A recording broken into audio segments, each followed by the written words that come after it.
Hola, ¿cómo están todos ustedes? Qué gusto tenerlos ahí, familia, región, país, de donde nos estén mirando. TVNet, tu imagen, tu voz, con el candidato X, en la recta final. Todos sabemos que el domingo 7 de mayo tenemos que elegir a 50 consejeros constitucionales. Nosotros tuvimos nuestro candidato X, han pasado varios candidatos X y los conocimos. Le invitamos a todos los que estaban en nuestra región, solamente 11 vinieron y bueno, los demás igual se les dejó la puerta abierta. Y con nosotros está nuevamente Juan Luis Boza Santa Cruz. Les recuerdo, doctor en Historia Moderna de la Universidad de Oxford, investigador del Centro de Estudios Públicos CEP, autor del libro Chile Constitucional. Juan Luis, qué gusto tenerte nuevamente por acá. Muchas gracias, Guillermo, ¿cómo estás? En la recta final, pues. En la recta final, estamos ya... ¿Agotador? Cansador, agotador, pero esperanzador también, fíjate. ¿Sí? Sí, tengo esperanzas de que, en primer lugar, que nos vaya bien en un par de domingos más, sí, pero sobre todo de que podamos tener una constitución que nos entregue certezas, unidad y seguridad. Y no dudas. Y no dudas, y sobre todo de no abrir una caja de Pandora que nos lleve al rechazo del 4 de septiembre. Yo creo que eso le haría un flaco favor al país. Sí, yo creo que sí. Bueno, se han presentado muchas, la contingencia ha estado marcada por polarizaciones, cada cual tirando para un lado, otros tirando para otro, y dentro de las 12 bases o los límites o los bordes que se acordaron, definir que el Estado chileno tiene 3 poderes separados independientes: poder ejecutivo, presidente, sus ministros, con un jefe de gobierno e iniciativa fiscal de gasto. O sea, iniciativa exclusiva. Exclusiva. Es lo más importante de toda esa frase. Ya. Poder judicial con unidad jurisdiccional con pleno respeto a las sentencias judiciales firmes y ejecutoriadas. Así es. Por un lado, los jueces... Bueno, vamos a ver también eso. Poder legislativo compuesto por Cámara de Diputados y de Senado. Efectivamente. Desmembremos eso, a ver. Mira, a mí me parece que la separación de los poderes es uno de los principios más importantes del constitucionalismo moderno. Déjame hacer un poquito de historia, ya que soy por favor. Historiador. Hasta el siglo XVIII, hasta la Revolución Francesa o la Revolución Norteamericana, todo el poder estaba concentrado en una persona, en el rey y sus ministros. Y por lo tanto no había una verdadera separación de poderes.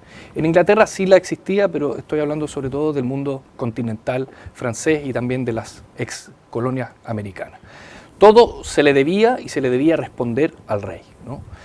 Luego de la Revolución Francesa, ese principio, la idea de que el rey absolutista debía concentrar toda la toma de decisiones, perdió mucha fuerza y fueron surgiendo entonces distintos poderes. Y surgió o se puso en práctica el viejo principio de Montesquieu, que es que para que un país funcione en forma debe separar sus poderes para que ningún poder tenga, digamos, una autoridad excesiva sobre el otro.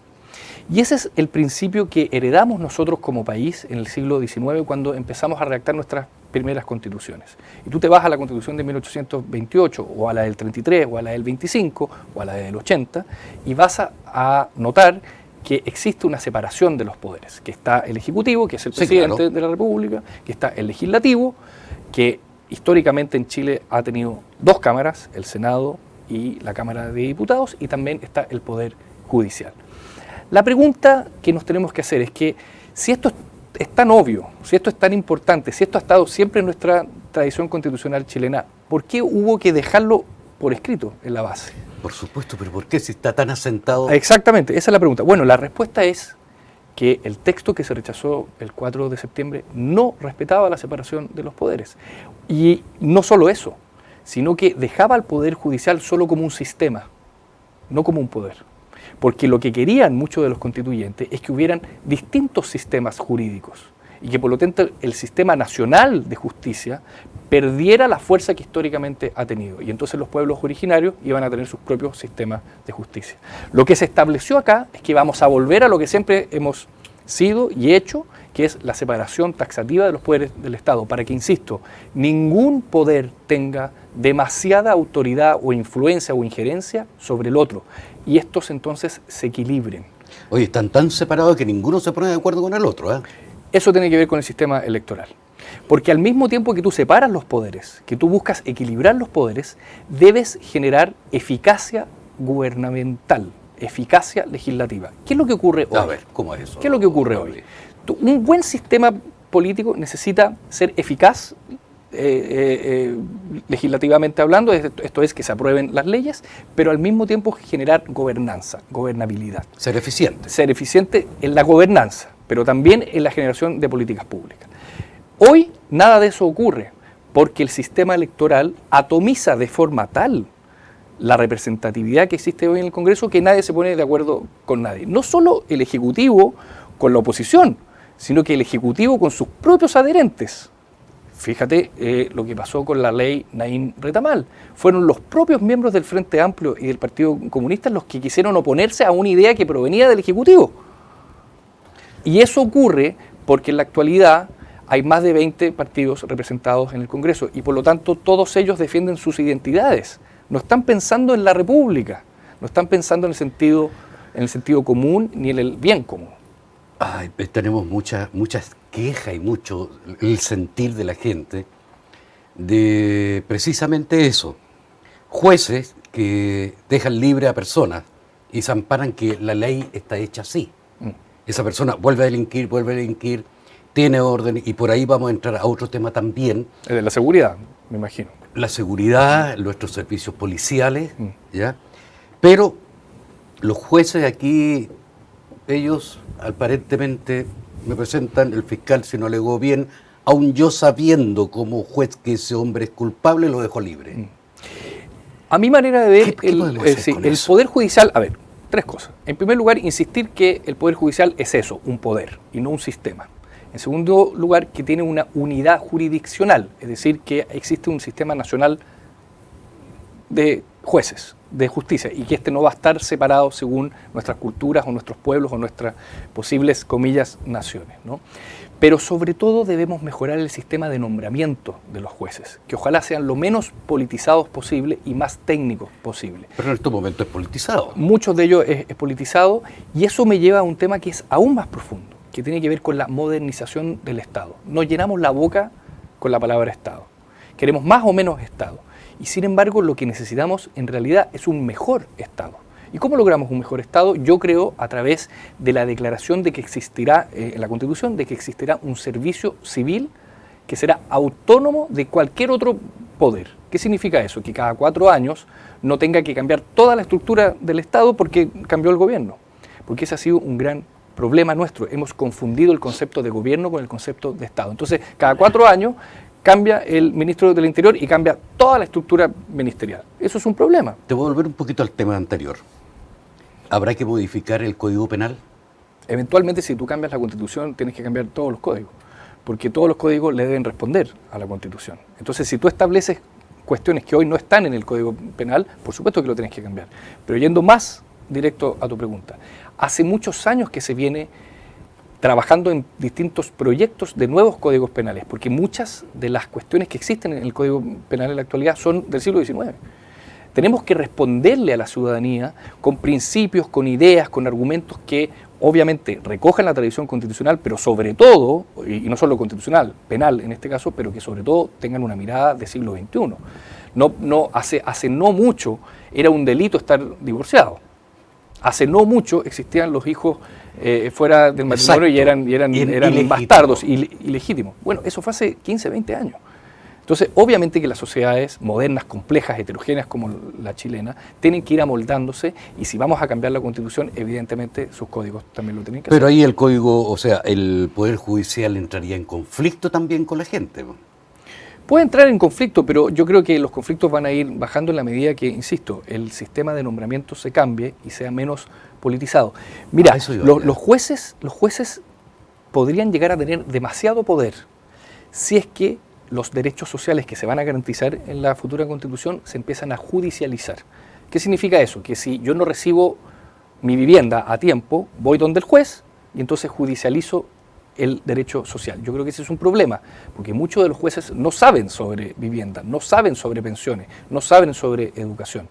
Tenemos que dejar la Constitución, digamos, amarrada, para que se entienda bien que entendemos por derecho social, pero sobre todo abierta luego para que sea la discusión democrática, legislativa, la que decida cómo se financian y se garantizan esos derechos sociales. Yo no le daría esa labor a los jueces. Sí, pero si no se garantizan y no se cumplen, ¿a dónde voy a ir a reclamar? Entonces lo que hay que lograr es que se garanticen. Y para eso se necesitan buenas políticas públicas, buenas discusiones legislativas. Pero imagínate tú llegar un día martes a una sala cualquiera del sistema judicial y te toca un mal juez. Pero el día miércoles estaba el buen juez. Yo prefiero que esto se resuelva democráticamente, deliberativamente en el Congreso y no entregarle a muchas personas que no conocen de muchos temas la decisión final de si entregar o no entregar una vivienda. Lo que tenemos que lograr es que la Constitución no sea acusada de inconstitucionalidad. Y para eso hay que hacer una buena Constitución que no prometa lo que no puede cumplir y que sobre todo luego sean nuestros diputados y diputadas y senadores y senadoras las que resuelvan las controversias. Precisamente eso que también quería tocarte, Juan Luis. ¿Por qué una Cámara de Diputados y una Cámara de Senadores? ¿Por qué no unicameral? No, es una muy mala idea la unicameralidad. A ver, recordemos que el sistema político legislativo chileno ha sido bicameral históricamente, ¿sí? Y obedeciendo a lo que discutíamos o lo que analizábamos hasta hace poco, ¿no? Que existan dos cámaras garantiza un balance de poder, un contrapeso entre los poderes. Porque lo que surge en una cámara, luego se discute en la segunda, y si hay grandes diferencias sustanciales entre una y otra, se genera una comisión mixta. Entonces tú tienes un tiempo suficiente y pausado para llegar a la mejor política pública. A ver, no te voy a colocar un aprieto, pero los diputados son ahí nomás y los senadores son los que realmente tienen el peso. Pero hay una razón segunda de por qué es tan importante que hayan dos cámaras. La primera es esa, que muchos proyectos legislativos se mejoran en la discusión legislativa. Si tuviéramos solo una cámara, esos proyectos no tendrían suficiente espacio para la sensatez, para el estudio detallado. Pero la segunda razón, que es más importante, es que los senadores y senadoras son los representantes regionales, son los representantes territoriales. La Cámara de Diputados y Diputadas son representantes poblacionales, demográficos. Si nosotros derogamos el Senado, que fue lo que quisieron hacer los constituyentes el año pasado, lo que le estamos diciendo a las regiones es que no son merecedoras de sus representantes regionales. Y voy a ir un paso más allá, perdón, Guillermo. Dale. Perdóname. Yo soy partidario de que al menos tengamos la discusión de que todas las regiones tengan la misma cantidad de senadores y senadoras. Por supuesto que Santiago va a poner el grito en el cielo, porque ellos quieren seguir con sus 5 senadores.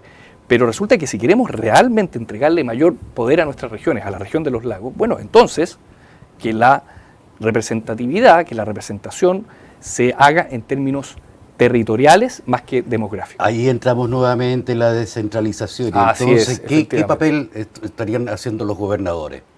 ¿Tocándose con los senadores? No, porque los gobernadores van a ser autónomos para gastar recursos que vayan en directa relación con las necesidades de las regiones. Los senadores son representantes regionales, pero tienen que ir a discutir nacionalmente las leyes que a todos nos atañen. Entonces, lo que hacen es lo que intentaré hacer yo, ¿no? Que es ser la voz de la región de los lagos en el contexto nacional. Y eso debe seguir existiendo en el caso del Senado. Mira, se nos prometió que ahora sí que íbamos a descentralizar con la Constitución que se rechazó. Y resulta que en realidad, si tú dejabas la unicameralidad, no solo el poder se iba a concentrar en 155 personas, sino que además en Santiago. Porque ¿quién tiene la mayor representatividad demográfica? Santiago. Entonces era una promesa completamente fallida, incumplida. No se iba a cumplir ese sueño. ¿Y por qué no copiar, por ejemplo, a otros estados que le ha ido tan mal? Por ejemplo, en Europa, apuntar hacia allá, por ejemplo, los Países Bajos, Suecia, Suiza, avanzar en ese camino. Son tradiciones culturales y políticas completamente distintas. Es como, hay muchas personas, sobre todo en la academia y en las élites, ¿no?, que quisieran dejar de lado el presidencialismo e irnos hacia el semipresidencialismo o el parlamentarismo. Y ellos olvidan que tenemos una historia presidencialista. Ellos olvidan que cada 4 años nosotros los ciudadanos elegimos a una figura presidencial. Y lo que se nos quieren quitar es el derecho a elegir a nuestro propio presidente o presidenta, porque en el parlamentarismo tú eliges a un parlamentario, y es ese parlamentario junto a los otros 154 el que elige al primer ministro. Imagínate perder ese derecho histórico. Yo creo que eso es simplemente no entender cómo funciona la historia política del país y además creer que solo en 5 o 6 meses vamos a cambiar toda la estructura presidencialista y la vamos a llevar al parlamentarismo. Pero sí puede ir caminando hacia el desarrollo de esa manera o de otra manera. Yo creo que lo que tenemos que hacer es entregarle más facultades a nuestros diputados para que puedan participar de la ley de presupuesto, por ejemplo, de una manera mucho más directa, explícita. Pero yo, la verdad, la iniciativa exclusiva de gasto, que la tiene el presidente, repartirla en 155 personas que van a estar muy probablemente pensando en reelección, más que en el bien de la nación, yo no estoy de acuerdo con eso. Juan Luis, también voy en eso. ¿Es necesario elegirlos cada 4 años, 8 años? Porque tenemos algunos ya que van a jubilar siendo desde el año 80 senadores, diputados, senadores, diputados. Yo quisiera, yo quisiera, Guillermo, que tomáramos esta oportunidad constituyente para que las nuevas generaciones entraran en escena. Por supuesto que uno tiene que ser muy deferente con nuestros antepasados. Sí. Tiene que tomar todo el aprendizaje y llevarlo a la práctica pensando en una constitución del siglo XXI. Pero por favor, dejemos de ahogar todas las carreras, no solo políticas, académicas, profesionales, etcétera, con esas personas que llevan 40 años en política, que han sido diputados 4 o 5 veces, que no vieron venir ninguna crisis de ningún tipo, que no tienen ningún diagnóstico alguno sobre por qué estamos como estamos y cómo llegamos a cómo llegamos, y entonces abrámosle el espacio a las nuevas generaciones. Al final de cuentas, las constituciones son pactos intergeneracionales, entonces ahí están representados nuestros abuelos, nuestros hijos, nuestros nietos, pero pensemos en el futuro y de qué manera vamos a responderle al futuro. ¿Te coloco nervioso con las bolitas estas? Cada vez más. Esta ya es la segunda vez. El otro día también... Le mando un saludo a Marialis. Creo que ella fue la... Sí, algo me acuerdo. Sí, así es. Tenemos las preguntas. ¿La saco? Ya, a ver. Número 5. La número 5. Ahí está tu cámara. Lamentablemente, Guillermo, no está la 18, que es mi número, pero sí la 5. 18 es el número en mi papeleta. Estamos sin esa. Un golazo de media cancha que plantó Juan Luis Osa. Vamos a una pausa y ya volvemos.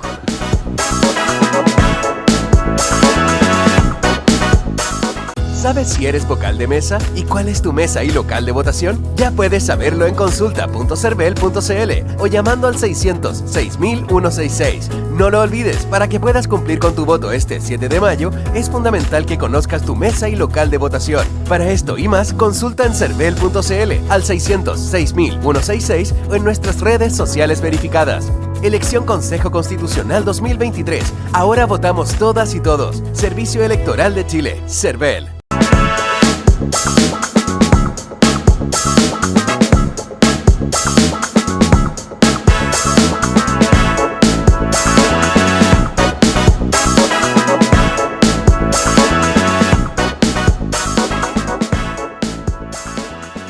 Soy Claudia Pailalef Montiel y quisiera realizarle la siguiente pregunta. ¿Cómo abordarían ustedes la crisis hídrica en el marco de una nueva constitución? Ya estamos de vuelta. Ahí está la pregunta, Juan Luis. Bueno, ¿lo contesto? Pero sacaste la bola 5. Saqué la bola 5. Bueno, en primer lugar, saludar a Claudia y agradecerle su pregunta. No cabe ninguna duda que no solo el país, sino que el mundo entero vive una crisis hídrica. Gracias a Dios que en la región de los lagos no tenemos ese problema en cuanto a el nivel de precipitación. Llueve muchísimo y por lo tanto contamos con agua. Si te vas al norte, simplemente esa agua dejó de existir. El desierto ya no se quedó en Atacama, está bordeando Santiago y pasando Santiago.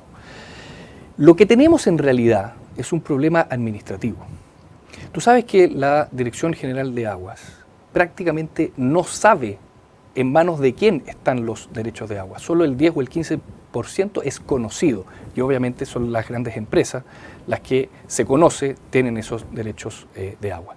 Yo quisiera que la nueva Constitución estableciera los principios para una nueva institucionalidad hídrica, para entregarle mayores prerrogativas a la DGA de forma tal de que sepamos quién tiene los derechos de agua y cómo. Negocio, pero... Bueno, pero hasta que no sepamos quién los tiene, hasta que el 85% de esos derechos sean desconocidos, la verdad que nos vamos a llenar la boca con la crisis hídrica, pero no la vamos a solucionar. O sea, tenemos un desorden. Tenemos un desorden administrativo de primer orden. De primer orden. Ahora, ¿eso es de ahora o de no, esto es histórico. Esto es histórico. Este no es un problema gubernamental específico o coyuntural. Esto es un problema histórico porque la DGA no ha tenido las herramientas para saber de quiénes son los derechos de agua. Ahora, ¿qué es lo que yo establecería en la Constitución?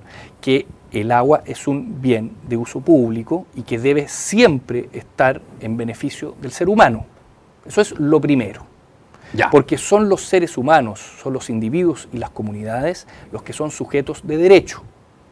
Yo no soy partidario de que sea declarada la naturaleza como sujeto de derecho. Sí soy partidario de cuidar la naturaleza y de que haya un compromiso firme con la conservación y la preservación de la naturaleza y la biodiversidad. Correcto. Pero otra cosa es declararla un sujeto de derecho. Ya, estamos en el agua. En el agua. Es decir, hay un desorden. Hay un desorden administrativo brutal. Segundo lugar, declarar que el agua es un bien nacional de uso público y que por lo tanto, por supuesto que se puede poner, pero al mismo tiempo lo tenemos que acompañar de una entrega más explícita de herramientas a la DGA. De todas maneras. Obviamente, porque si no, porque tú vas a declarar una cosa, pero en la práctica ello no se va a llevar a cabo. Y la fiscalización, volvemos a fallar ahí nuevamente. Es que volvemos, porque tenemos un Estado que en muchos casos está anclado en el siglo XIX. Porque nos llenamos la boca con el Estado. Necesitamos más, menos Estado. Los izquierdistas dicen más, los derechistas dicen menos. Yo quiero un mejor Estado, yo quiero un Estado al servicio de la persona. Y la DGA es una institución estatal. Y si no concentramos nuestros esfuerzos en entregarle a la DGA las herramientas que necesita, vamos a continuar en esta crisis hídrica. Insisto, no es solo chilena, es mundial. Tal como lo que pasa en Petorca. El agua es en manos del señor que tiene paltas ahí. Exacto, y el pueblo con camiones de aljibe. Bueno, ese es un problema que eso sí ocurre en Chiloé, por ejemplo. Hay muchas comunidades que no tienen APR o que dependen de los camiones aljibe. Por supuesto que ahí la declaración de que el agua es un bien nacional de uso público puede ayudar para que hayan más APR o que los camiones de aljibe lleguen a tiempo o no tengamos que depender, ojalá en el futuro, de los camiones de aljibe. Pero nada de esto se va a solucionar si administrativamente seguimos como estamos. Entonces mi llamado es a entregarle herramientas a la DGA, a la Dirección General de Agua. Bien, o sea, hay que colocarlo en la Constitución, pero sí, indudablemente normarlo y que sea un bien de uso público. Un bien nacional de uso público concentrado en el ser humano. En otras palabras, debe haber una perspectiva antropocéntrica. Antropocéntrica, porque son los seres humanos los que son sujetos de derecho. ¿Cierto? Así es como debería ser. Completamente de acuerdo. No todos pensaban en la constituyente pasada lo mismo, y así fue como se rechazó. Hay algunos que sí, ellos sí tienen los derechos de agua y ganan y se lucran, pero a bolsillo lleno. Si esas personas que se lucran con esos derechos de agua resulta que podrían ser sujetos de ser, cooptados por parte del Estado para utilizarlos como un bien de uso público, yo estaría absolutamente a favor de eso. No veo por qué no. Claro, es el Estado el que tiene que decidir finalmente si ese derecho de agua se debe gastar en otra cuestión que vaya en beneficio de los seres humanos. Y si es así, si se llega a ese acuerdo, bueno, se tendrá que expropiar ese derecho de agua o esa cantidad suficiente de derecho de agua para garantizar el bien de uso público. Buen negocio del agua, ¿eh? Buen negocio del agua, pero peor negocio o mejor negocio es seguir como estamos. Yo creo digamos, a oscuras. A algunos les interesa eso, que sigamos tal como Entonces, estamos. pongámonos serios en la Constitución y démosle más herramientas a la DGA. Pongámonos serios. Consagrar el cuidado y a la conservación de la naturaleza y su biodiversidad?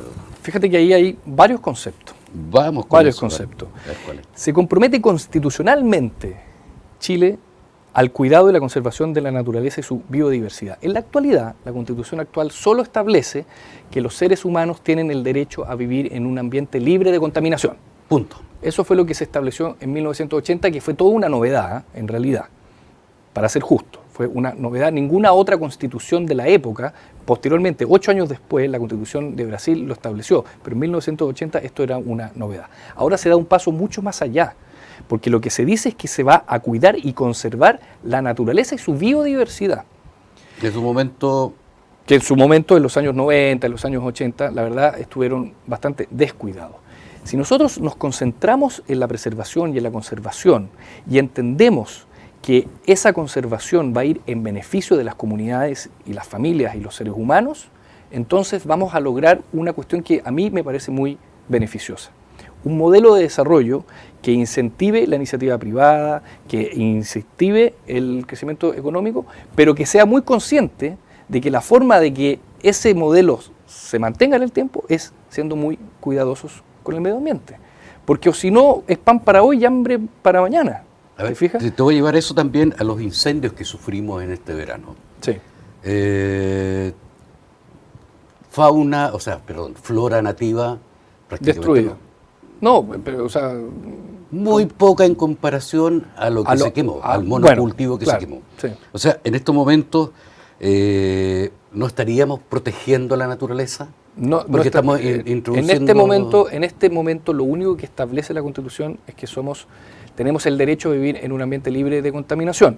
La nueva base, la base número 12, y así espero que quede establecido, me junté la semana pasada con ciertas organizaciones de la sociedad civil medioambientalista, me insistía mucho en el concepto conservación y en el concepto naturaleza y biodiversidad, porque es allí donde vamos a lograr que las futuras generaciones no tengan que depender ya no solo de la contaminación, sino que de saber dónde se va a llevar nuestra basura, de que sabemos de que no se va a acabar el agua, de que podremos tener, digamos, conciencia educativa de que el mundo va a seguir sobreviviendo. Si al final de cuentas en eso estamos, ¿no? Correcto. En eso de la conservación de la naturaleza también entra lo que son los residuos. Usted estuvo por ahí... Estuve en el vertedero de Curaco, Curaco. En Osorno, lo estuve visitando. Me llevé una imagen muy, muy brutal, en realidad, ¿no?